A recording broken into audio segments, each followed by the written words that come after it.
जय हिंद दोस्तों, कैसे हैं आप सब। तो आशा करते हैं कि आप अच्छे होंगे, अपने बिहार फायरमैन एग्ज़ाम की तैयारी में लगे होंगे। तो ये जो हम लोग का फायरमैन का सेट है, यह सेट 24 है, आपको 1 से लेकर 23 तक प्रोवाइड कर दिया गया है।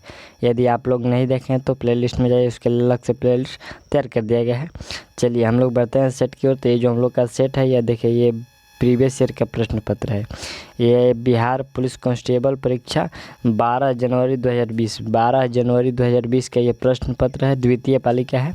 तो हम लोग इसी को आज सॉल्व करेंगे। यदि आपको पीडीएफ चाहिए तो इसी वीडियो के डिस्क्रिप्शन में टेलीग्राम का लिंक दिया गया है, वहाँ से आप लोग टेलीग्राम ज्वाइन कर लीजिए, पर अपना पीडीएफ प्राप्त कर सकते हैं। चलिए बढ़ते हैं हम लोग सेट की ओर। तो सेट का ये पहला प्रश्न ये रहा। पहला प्रश्न क्या कह रहा है? पहला प्रश्न कह रहा है कि निम्न में से कौन सा कथन हरित क्रांति के बारे में सही नहीं है। हरित क्रांति के बारे में इसमें से कौन सा कथन है जो सही नहीं है? ठीक, तो इसका प्रारंभ 1966 की खरीफ ऋतु में हुई, सही है। इसका प्रारंभ अधिक उपज देने वाले बीजों के उपयोग से हुआ, यह भी सही है। तीसरा है कि प्रारंभ में इसका लाभ है पंजाब, हरियाणा और पश्चिमी उत्तर प्रदेश को मिला, यह भी सही है। और चौथा है कि यह केवल चावल के उत्पादन में सफल हुआ, यह जो है गलत है। यही कथन गलत है, ये केवल चावल के नहीं बल्कि चावल गेहूं दोनों ये सभी के फसल में लागू हुआ था। ठीक, चलिए तो इसका आपका राइट आंसर डी हो जाएगा, यह गलत है, यह गलत पूछा गया है। चलिए नेक्स्ट प्रश्न देखते हैं। दूसरे नंबर प्रश्न क्या है? प्रश्न की शक्ति गुणांक का मान होता है। शक्ति गुणांक का मान कितना होता है? तो वह मान 0 व 1 के बीच होता है, 0 व 1 के बीच होता है। राइट आंसर बी हो जाएगा। नेक्स्ट प्रश्न है यहाँ पर हम लोग का है कि उपसौर की स्थिति बनती है। तो ये उपसौर की स्थिति कब बनती है? तो ये 3 जनवरी को बनती है। राइट आंसर बी हो जाएगा, ये उपसौर की स्थिति 3 जनवरी को बनती है। नेक्स्ट प्रश्न देखते हैं। तो प्रश्न है कि किस अर्थशास्त्री के अनुसार अर्थशास्त्र मनुष्य के भौतिक कल्याण का अध्ययन है? तो ये भौतिक कल्याण का अध्ययन अर्थशास्त्र है जो ये किसके अनुसार है? बिल्कुल, तो यह जो है मार्शल के अनुसार है। ठीक, मार्शल के अनुसार राइट आंसर ए हो जाएगा। चलिए अगला प्रश्न क्या है? प्रश्न हम लोग का है कि प्रथम विश्व युद्ध का तत्कालीन कारण क्या था? प्रथम विश्व युद्ध का जो तत्कालीन कारण था वह क्या था? तो वह तत्कालीन कारण था फर्डिनेंड की साराजेवो में हत्या। ठीक, फर्डिनेंड की साराजेवो में हत्या, ये राइट आंसर आपका ये हो जाएगा, जो प्रथम विश्व युद्ध का तत्कालीन कारण था। राइट आंसर इसमें आपका ये हो जाएगा। चलिए अगला प्रश्न देखते हैं। तो प्रश्न के निम्नलिखित में से शुद्ध शब्द है। शुद्ध शब्द कौन सा है? तो इसमें जो दुरावस्था यही शुद्ध शब्द है। राइट आंसर सी हो जाएगा। चलिए अगला प्रश्न इसमें हम लोग का है, निम्नलिखित में से कौन सा पुरातात्विक स्थल सिंधु घाटी की सभ्यता से संबंधित नहीं है? तो यहाँ पर कह रहे हैं कि सिंधु घाटी सभ्यता से संबंधित नहीं है, तो बिल्कुल यहाँ पर जो संबंधित है ये बालाथल, ये जो इस सिंधु घाटी से इसका कोई संबंध नहीं है। चलिए अगला प्रश्न यहाँ हम लोग का है कि निम्नलिखित कणों में से किसका द्रव्यमान सबसे अधिक होता है? तो सबसे अधिक जो द्रव्यमान होता है अल्फा कण का। राइट आंसर भी हो जाएगा, अल्फा कण का जो द्रव्यमान होता है अधिक होता है, सबसे ज़्यादा होता है। नेक्स्ट प्रश्न देखते हैं।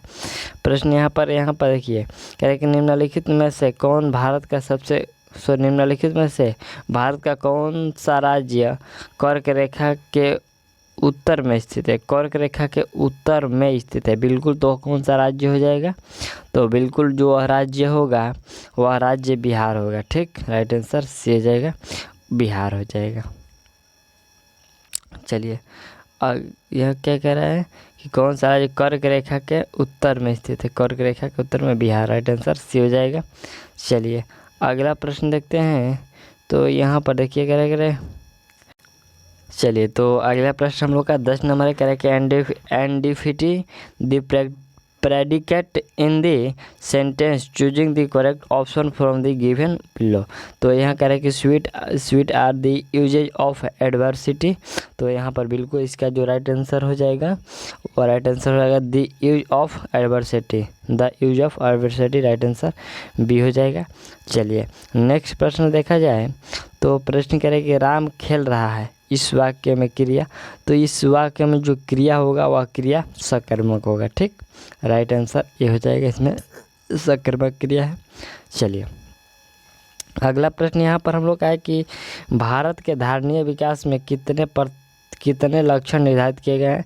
तो भारत के धारणीय विकास के कितने लक्षण निर्धारित किए गए, बिल्कुल तो यह जो निर्धारित किए गए हैं यह 17 लक्षण निर्धारित किए गए हैं। राइट आंसर इसमें आपका बी हो जाएगा। चलिए अगला प्रश्न देखा जाए तो प्रश्न यहाँ पर हम लोग का है कि प्रश्न है कि कैलेमाइन एक खनिज है जिसमें होता है। तो कैलेमाइन एक खनिज है जिसमें क्या होता है, तो बिल्कुल उसमें होता है ZnCO3। राइट आंसर डी हो जाएगा। नेक्स्ट प्रश्न हम लोग देखते हैं कि पुष्प के किस भाग से केसर उत्पन्न होता है। पुष्प के किस भाग से केसर उत्पन्न होता है। तो ये जो केसर उत्पन्न होता है वह वर्तिकाग्र और वर्तिका से। वर्तिकाग्र और वर्तिका, इसमें आपका राइट आंसर बी हो जाएगा। चलिए बढ़ते हैं हम लोग अगले प्रश्न की ओर।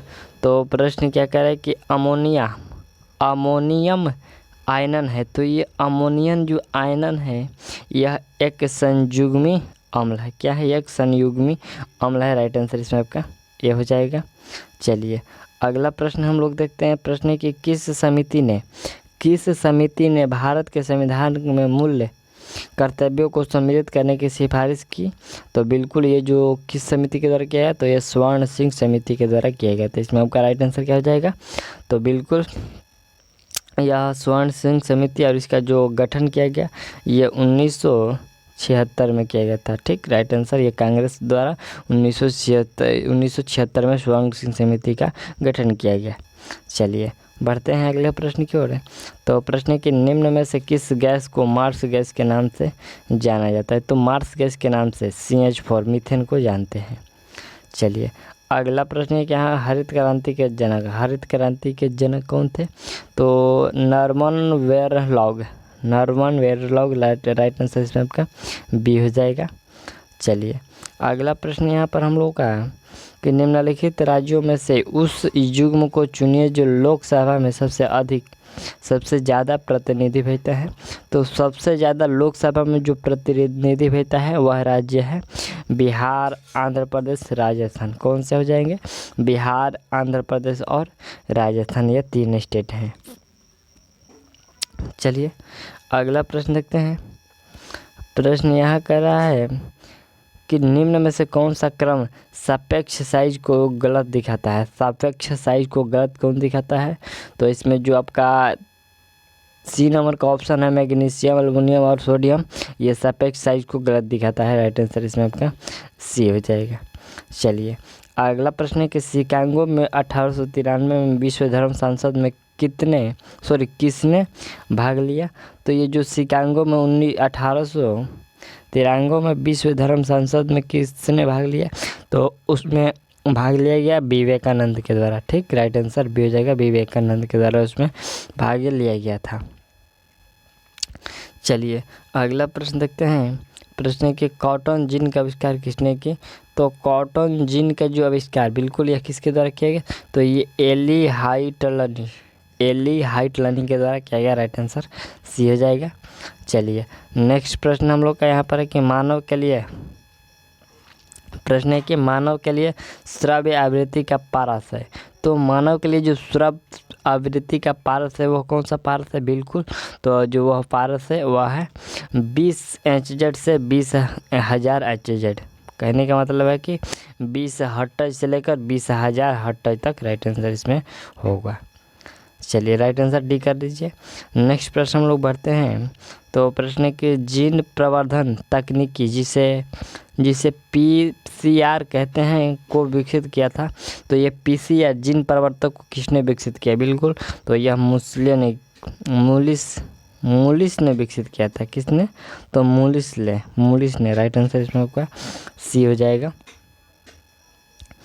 चलिए नेक्स्ट प्रश्न देखते हैं। तो नेक्स्ट प्रश्न ये क्या कह रहा है, प्रश्न कह रहा है कि choose the suitable word from choose given make the sentence meaningful. तो यहाँ पर I need for my car. तो जो यहाँ पर बिल्कुल यहाँ पर जो राइट आंसर होगा वो I need petrol for my car. ये मेरे कार के लिए ये पेट्रोल आवश्यक है। चलिए आवश्यक चाहिए, ठीक, राइट आंसर इसमें डी हो जाएगा। चलिए नेक्स्ट प्रश्न देखते हैं। तो प्रश्न कि निम्न में से किसे भारत का नेपोलियन कहा जाता है? तो भारत का नेपोलियन, बिल्कुल ये जो भारत का नेपोलियन समुद्रगुप्त को कहते हैं। राइट आंसर बी हो जाएगा, समुद्रगुप्त को। चलिए नेक्स्ट प्रश्न क्या है? प्रश्न है कि चूज द करेक्ट सिनोनिम। तो सिनोनिम ये हो जो इसका स्काई SHY साई का, ये स्काई नहीं होता, ये से का जो बिल्कुल इसका सिनोनिम खोजना है। तो इसका जो राइट आंसर होगा वह हो जाएगा को। इसका भी को COI, इसका कोई मीनिंग होता है मुझे नहीं पता इसका मीनिंग क्या होता है। तो राइट आंसर इसका सी हो जाएगा, और इसका भी कुछ डिफरेंट है। चलिए अगला प्रश्न देखते हैं। प्रश्न है कि वर्मी कंपोस्ट में संलग्न मुख्य जीव का नाम। वर्मी कंपोस्ट में संलग्न मुख्य जीव का नाम क्या है? बिल्कुल, तो उसमें संलग्न मुख्य जीव का नाम है केंचुआ। वर्मी कंपोस्ट केंचुआ, राइट आंसर ये हो जाएगा। नेक्स्ट प्रश्न यहाँ पर हम लोग का कह रहा है कि निम्न में से किसका संबंध राज्य उत्पत्ति के सामाजिक समझौते सिद्धांत से नहीं है? किसका संबंध राज्य उत्पत्ति के सामाजिक समझौते से नहीं है? तो बिल्कुल ये समझौते से नहीं है। तो ये मिल का जो संबंध है ये सामाजिक समझौता सिद्धांत से नहीं है। चलिए अगला प्रश्न क्या है? प्रश्न है कि एक आदर्श गैस में अनुदैर्ध्य तरंगों की चाल दी जाती है। तो एक आदर्श गैस में अनुदैर्ध्य तरंगों की जो चाल दी जाती है वह चाल क्या दी जाती है? तो वह चाल जो दी जाती है वह VP/D, ठीक, VP/D दी जाती है। राइट आंसर ये हो जाएगा। चलिए अगला प्रश्न यहाँ पर हम लोग का कि दलित साहित्य में जूठन आत्मकथा के लेखक कौन है? तो बिल्कुल ये जो दलित साहित्य में जूठन आत्मकथा के लेखक हैं वह लेखक हैं आपके ओम प्रकाश वाल्मीकि। कौन है? Om Prakash Valmiki, right answer B हो जाएगा। नेक्स्ट प्रश्न देखते हैं। प्रश्न है कि पीपुल्स वार ग्रुप संबंधित है। तो ये पीपुल्स वार ग्रुप किससे संबंधित है? तो यह संबंधित है नक्सलवाद से। राइट आंसर डी हो जाएगा, नक्सलवाद से। अगला प्रश्न क्या है? यहाँ पर प्रश्न है कि निम्नलिखित में से कौन सी समिति चुनाव सुधारों से संबंधित नहीं है? तो कौन सी समिति है जो चुनाव सुधारों से संबंधित नहीं है? तो यहाँ पर जो राइट आंसर हो जाएगा वाई के अलग समिति ये चुनाव से संबंध नहीं रखता है। चलिए अगला प्रश्न देखते हैं। प्रश्न क्या है कि कल्चरल रिवॉल्यूशन के समय कम्युनिस्ट पार्टी ऑफ चाइना के प्रमुख कौन थे? ठीक, कल्चरल रिवॉल्यूशन के समय कम्युनिस्ट पार्टी ऑफ चाइना के प्रमुख कौन थे? तो उस समय चाइना के प्रमुख माओ जेडोंग थे। ठीक, Mao Zedong, right answer C हो जाएगा। चलिए अगला प्रश्न क्या है? यहाँ पर प्रश्न है कि choose the correct option of for negative to assertive transformation for the sentence given below. There happens to be no smoke without fire. तो बिल्कुल इसका जो राइट आंसर होगा वह हो जाएगा when never there is smoke there is fire. Right answer इसमें आपका डी हो जाएगा, डी कर लीजिए, राइट ऑप्शन डी। चलिए अगला प्रश्न यहाँ पर हम लोग का है। प्रश्न है कि जापान में रक्तहीन क्रांति या माइजे पुनः स्थापना किस वर्ष हुई? तो जो जापान में रक्तहीन क्रांति या इसको माइजी पुनः स्थापना के नाम से जानता है, ये किस वर्ष हुई?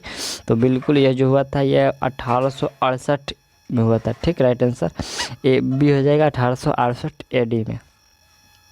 चलिए अगला प्रश्न कि भारतीय संविधान में कौन से अनुसूची राज्यसभा में राज्यों और संघों राज्य क्षेत्रों का स्थान आवंटन संबंधित है? तो ये जो स्थान आवंटन संबंधित है यह जो है आपका राइट आंसर में यह चौथी अनुसूची है। राइट आंसर बी हो जाएगा। चलिए अगला प्रश्न देखते हैं। तो ये मैथ का है, इसको स्किप करते हैं। और ये 39वां प्रश्न कि निम्नलिखित में से उच्च गलनांक कौन सा है? उच्च गलनांक कौन सा है? तो यहाँ पर जो सिल्वर है इसका उच्च गलनांक है। चलिए अगला है कि प्रतिचुंबकीय पदार्थ की चुंबकीय प्रकृति कैसी होती है? तो प्रतिचुंबकीय पदार्थ की जो चुंबकीय प्रकृति होती है यह ऋणात्मक होती है। राइट आंसर बी हो जाएगा, ऋणात्मक होती है। चलिए नेक्स्ट प्रश्न देखते हैं। 41 प्रश्न हम लोग कह रहे हैं कि निम्नलिखित में से कौन सा एक पारिस्थिति मानव का प्रतिकूल प्रभाव नहीं है, तो ये पारिस्थिति मानव का प्रतिकूल प्रभाव नहीं है, ये कौन सा है? तो बिल्कुल इसका जो राइट आंसर हो जाएगा ये सामाजिक वानिकी राइट आंसर सी हो जाएगा। चलिए अगला प्रश्न यहाँ पर हम लोग का है कि वंशागति का क्रोमोसोमवाद का सिद्धांत किसने प्रस्तुत किया? तो ये क्रोमोसोमवाद का सिद्धांत किसके द्वारा प्रस्तुत किया गया? यह किया गया था सटन एवं बोमेरी के द्वारा। राइट आंसर इसमें आपका डी हो जाएगा। चलिए अगला प्रश्न हम लोग का यहाँ पर है, प्रश्न है कि संयुक्त राष्ट्र संघ कब अस्तित्व में आया? तो संयुक्त राष्ट्र संघ अस्तित्व में कब आया? तो बिल्कुल यह अस्तित्व में आया था 24 अक्टूबर 1945 को। कब आया था? 24 अक्टूबर 1945 को। चलिए नेक्स्ट प्रश्न देखते हैं। तो प्रश्न है कि सम्राट जेम्स प्रथम का राजदूत सर टॉमस रो किस मुगल शासक के दरबार में आया था? तो ये सर टॉमस रो किस मुगल शासन के दरबार में आया था? बिल्कुल तो यह जो आए थे जहांगीर के शासनकाल में आए थे। राइट आंसर बी हो जाएगा, जहांगीर के शासनकाल में आए थे। चलिए अगला प्रश्न देखते हैं। और ये कब आए थे? तो ये जो टॉमस रो है यह आपको 1615 ईस्वी में आए थे। चलिए बढ़ते हैं अगले प्रश्न की ओर। तो प्रश्न क्या रहा है कि निम्न में से कौन से ग्रंथ वैदिक साहित्य का हिस्सा नहीं है? वैदिक साहित्य का हिस्सा नहीं है कौन सा ग्रंथ? तो इसमें जो आपका ग्रंथ है वेदांग, ये वैदिक साहित्य का हिस्सा नहीं है। चलिए अगला प्रश्न क्या है? प्रश्न ये प्रश्न कह रहा है कि translate the following sentence into Hindi. अंग्रेजी को हिंदी में बदलना है। यहाँ पर करें कि he used to examine every documents of the passengers. ठीक, तो इसका जो हिंदी होगा वह हिंदी ट्रांसलेट यह होगा, इसका हिंदी ट्रांसलेट होगा कि वह यात्रियों के प्रत्येक दस्तावेज की जांच करता था। वह यात्रियों के प्रत्येक दस्तावेज, डॉक्यूमेंट मतलब दस्तावेज की जांच करता था। राइट आंसर डी हो जाएगा। चलिए अगला प्रश्न देखते हैं। तो ये मैथ का प्रश्न है, ये प्रायिकता से प्रश्न है। यहाँ पर देखिए निश्चित घटना की प्रायिकता। अगला प्रश्न है कि निम्नलिखित में से कौन सा सुभद्रा कुमारी चौहान द्वारा लिखित कविता है? सुभद्रा कुमारी चौहान द्वारा लिखित कविता कौन सा है? तो ये झांसी की रानी, ये सुभद्रा कुमारी चौहान द्वारा लिखा गया है। चलिए अगला प्रश्न हम लोग का यहाँ पर प्रश्न है कि अजय की अरे यावर रहेगा याद किस विद्या से संबंधित है? तो ये देखिए ये सेंटेंस दिया गया है कि करेगी अजय की अरे यावर रहेगा याद, यावर रहेगा याद किस विद्या से संबंधित है? तो बिल्कुल यह जो है यात्रा वृत्तांत से संबंधित है। यात्रा वृत्तांत राइट आंसर ए हो जाएगा। चलिए अगला प्रश्न यहाँ पर हम लोग का है कि इत्यादि का सही संधि विच्छेद। इत्यादि का सही संधि विच्छेद क्या होगा? तो इति प्लस आदि। क्या होगा? इति प्लस आदि। चलिए नेक्स्ट प्रश्न क्या है? ये बेईमान दुकानदार वाला प्रश्न है। और अगला प्रश्न है कि संप्रभुता के बहुलवादी सिद्धांत के प्रवर्तकों को पहचानिए। संप्रभुता के बहुलवादी सिद्धांतों के प्रवर्तकों को पहचानिए। चलिए पहचानते हैं। तो इसमें जो पहचान लिए हम लोग लस्की और बर्गर। राइट आंसर ए हो जाएगा। इसमें लस्की और बर्गर, लस्सी और बर्गर नहीं, लस्की और बर्गर। चलिए अगला प्रश्न क्या है कि निम्नलिखित देशों में से किसके साथ भारत का सबसे लंबा स्थल सीमा है? तो भारत के साथ सबसे लंबा स्थल जो सीमा रहा है वह किसका रहा है? तो वह बांग्लादेश का रहा है। ठीक, राइट आंसर सी हो जाएगा। किसका ज़्यादा सीमा रहा है? तो यह बांग्लादेश का सीमा रहा है। करीब आपको यहाँ पर जो 4096.7, इसको दूसरे पेन से लिखते हैं, 4096.7 किलोमीटर रहा है। ठीक, चलिए अगला प्रश्न क्या है? प्रश्न हम लोग का यहाँ पर है कि 14वें वित्त आयोग के द्वारा राजकोषीय घाटे की सीमा सकल घरेलू उत्पाद के प्रतिशत के रूप में कितनी निर्धारित की गई? तो ये जो राष्ट्रीय राजकोषीय घाटे की सीमा सकल घरेलू उत्पाद के प्रतिशत के रूप में कितना निर्धारित की गई है, तो वह प्रतिशत के रूप में जो निर्धारित किया गया है वह निर्धारित कितने किया गया है, वह किया गया है 3%। ठीक, राइट आंसर डी हो जाएगा। चलिए अगला प्रश्न क्या है, प्रश्न है कि वैद्यनाथ मिश्र किस कवि का मूल नाम था। तो वैद्यनाथ मिश्र ये किस कवि का मूल नाम था, बिल्कुल तो यह जो मूल नाम था यह नागार्जुन का मूल नाम था, राइट आंसर सी हो जाएगा। चलिए अगला प्रश्न है कि निम्न में से कौन सा रासायनिक परिवर्तन का उदाहरण है। तो रासायनिक परिवर्तन का उदाहरण इसमें से कौन सा है, तो ये जो देखिए ये लकड़ी का जलना यह रासायनिक परिवर्तन का उदाहरण है, राइट आंसर सी हो जाएगा।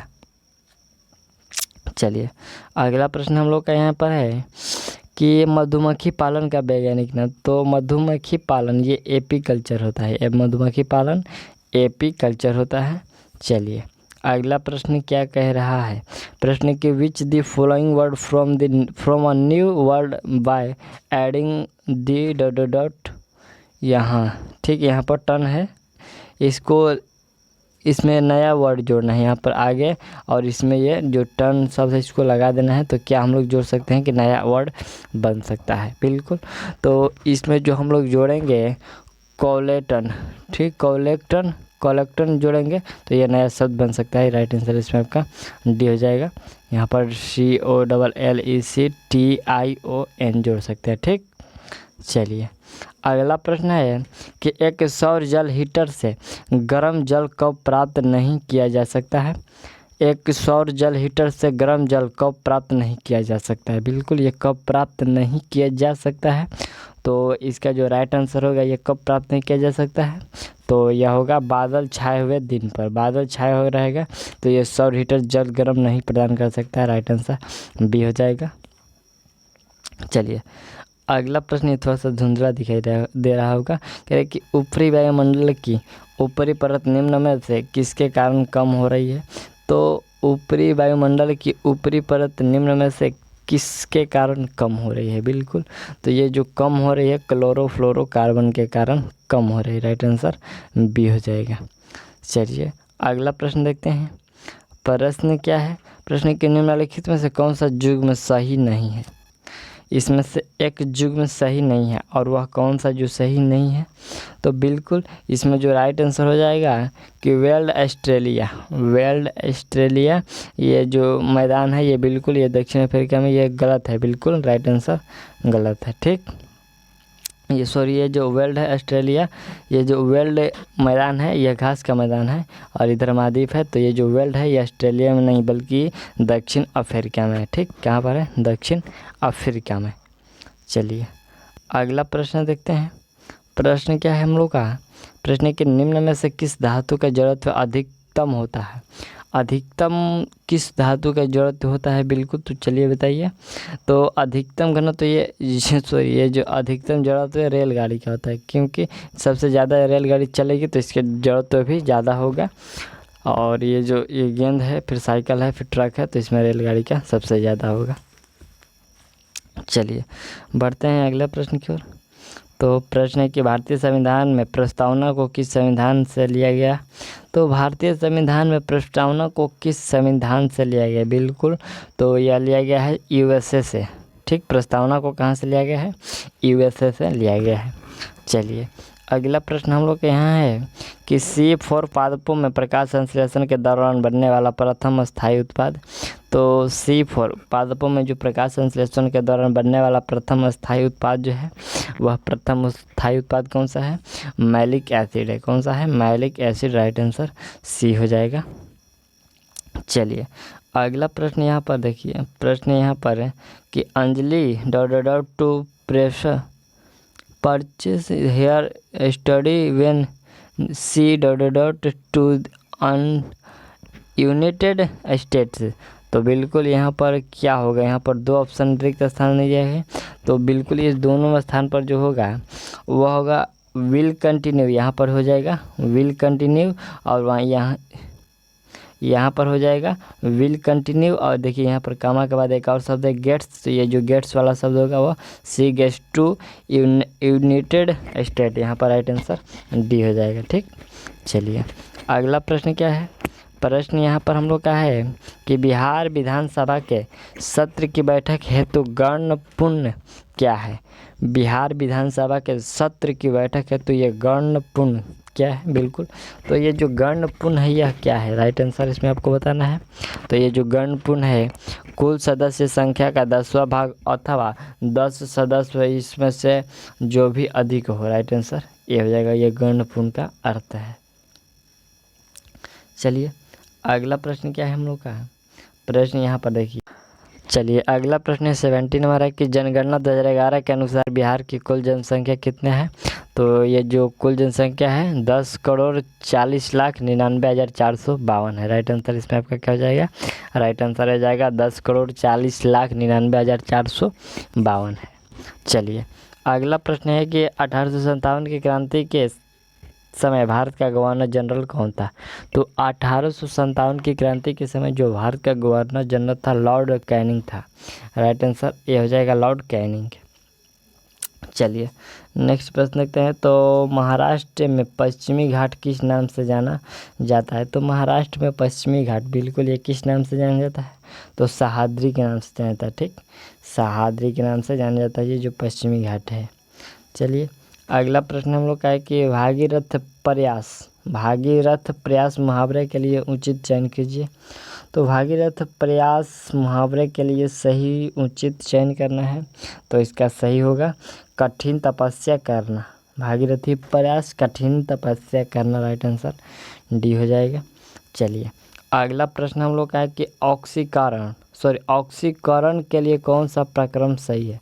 ऑक्सीकरण के लिए कौन सा प्रक्रम सही है, तो इसमें जो राइट आंसर हो जाएगा वह विद्युत धानी तत्व का निकालना, विद्युत धानी तत्व का निकालना, यह ऑक्सीकरण के लिए सही है, ऑक्सीकरण के लिए सही है, राइट आंसर डी हो जाएगा। चलिए अगला प्रश्न यहाँ पर है कि किस भारतीय योजना का उद्देश्य था तीव्र अधिक समावेशी और सतत वृद्धि। किस भारतीय योजना मतलब पंचवर्षीय योजना का पूछा गया है। यह पंचवर्षीय योजना से प्रश्न है कि किस भारतीय योजना का उद्देश्य था तीव्र अधिक समावेशी और सतत विकास। तो बिल्कुल ये जो कौन सी किसका था, ये मतलब किस पंचवर्षीय योजना का था, तो इसका जो राइट आंसर हो जाएगा यह 12वीं पंचवर्षीय योजना का था, ठीक, किसका था, तो इसका जो था यह 12वीं पंचवर्षीय योजना। और ये कब से कब तक चला, तो ये 12वीं पंचवर्षीय योजना ये आपको 2012 से लेकर 17 तक चला था, 2012 से लेकर 17 तक 12वीं पंचवर्षीय योजना चला था। चलिए अगला प्रश्न क्या है, प्रश्न यहाँ पर हम लोग का है कि इस गन्ने में मिठास नहीं है, इस वाक्य में भाववाचक संज्ञा कौन सा है। तो इस वाक्य में भाववाचक संज्ञा जो मिठास है यह भाववाचक है।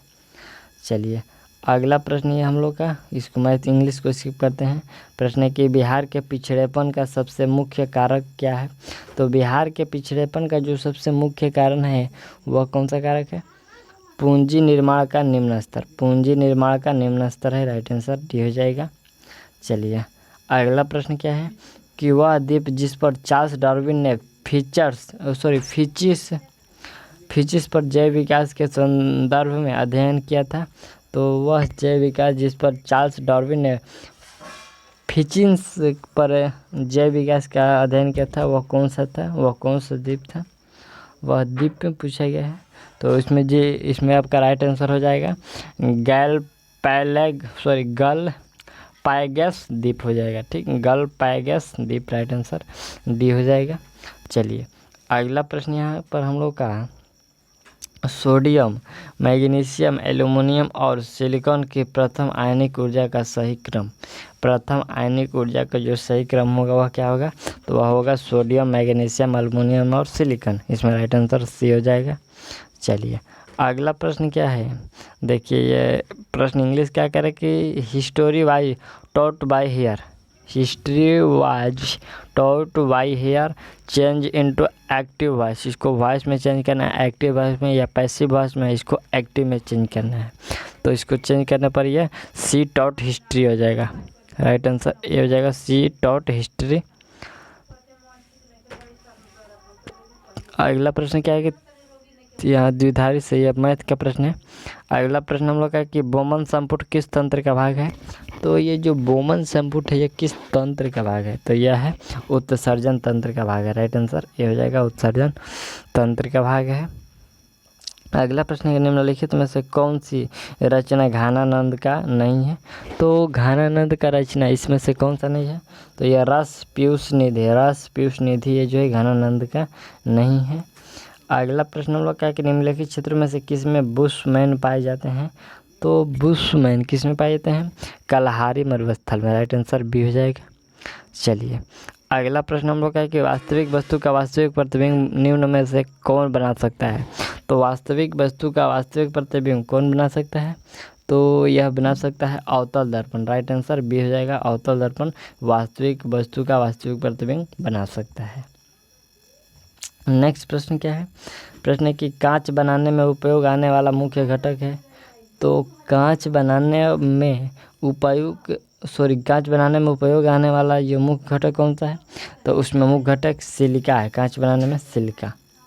चलिए अगला प्रश्न है कि हम लोग का न्यायमूर्ति पुंछी आयोग किससे संबंधित है? न्यायमूर्ति पुंछी आयोग किससे संबंधित है? तो इसका संबंध है केंद्र राज्य संबंध से। राइट आंसर बी हो जाएगा। केंद्र राज्य संबंध से। चलिए अगला प्रश्न हम लोग का है कि भारत में भुगतान संतुलन चालू खातों में रुपयों की पूर्ण परिवर्तनशीलता कब हुई? तो ये जो पूर्ण परिवर्तनशीलता ये कब हुई चालू खातों में? तो ये जो बिल्कुल ये हुआ था ये 19 अगस्त 1994 को। राइट आंसर सी हो जाएगा 19 अगस्त 1994 से। चलिए अगला प्रश्न क्या है? प्रश्न की नागरिकता संबंधी उपबंध संविधान के किस भाग में है? तो नागरिकता संबंधी उपबंध संविधान के किस भाग से? बिल्कुल तो इसमें आपका राइट आंसर हो जाएगा भाग 2 से है। राइट आंसर बी हो जाएगा।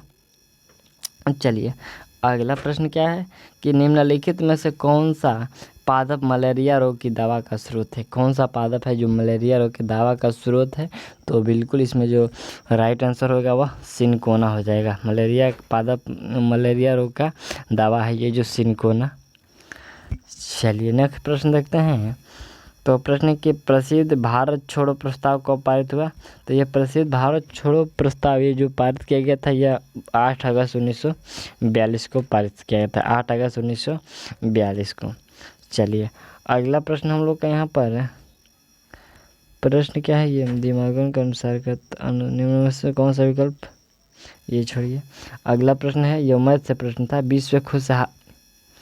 ये प्रश्न है कि आप किधर जाइएगा? विश्व खुशहाली दिवस कब मनाया जाता है? तो ये विश्व खुशहाली दिवस जो मनाया जाता है ये 20 मार्च को मनाया जाता है। राइट आंसर ये हो जाएगा। चलिए अगला प्रश्न हम लोग का यहाँ पर कि दक्षिण अमेरिका की सबसे लंबी नदी। तो दक्षिण अमेरिका की अमेरिका है। अमेरिका की सबसे लंबी नदी कौन सी है? तो वह अमेजन नदी हो जाएगी। राइट आंसर बी हो जाएगा। दक्षिण अमेरिका की सबसे लंबी नदी अमेजन है। चलिए अगला प्रश्न हम लोग का कि विश्व प्रसिद्ध लोनोस घास स्थल ये जो लोनोस घास स्थल निम्नलिखित महाद्वीपों में से किस में स्थित है? तो लानोस ये किस महाद्वीप में स्थित है? यह दक्षिणी अमेरिका में स्थित है। राइट आंसर बी हो जाएगा। अगला प्रश्न यहाँ पर निम्नलिखित में से किसको दुग्ध शर्करा कहते हैं? तो ये दुग्ध शर्करा किसको कहते हैं? लैक्टोज को कहते हैं। राइट आंसर ये हो जाएगा। लैक्टोज को दूध शर्करा कहते हैं। तो इसमें हम लोग यहाँ पर 100 क्वेश्चन कंप्लीट कर लिए। और ये जो हम लोग का सेट था यह सेट कितना था? यह सेट 24 था। यह सेट 24 था। आपको 1 से लेकर और ये जो 25 सेट नंबर 25 है आपको जल्दी प्रोवाइड कर दी जाएगी। तब तक के लिए थैंक्स। मिलते हैं अगले वीडियो में।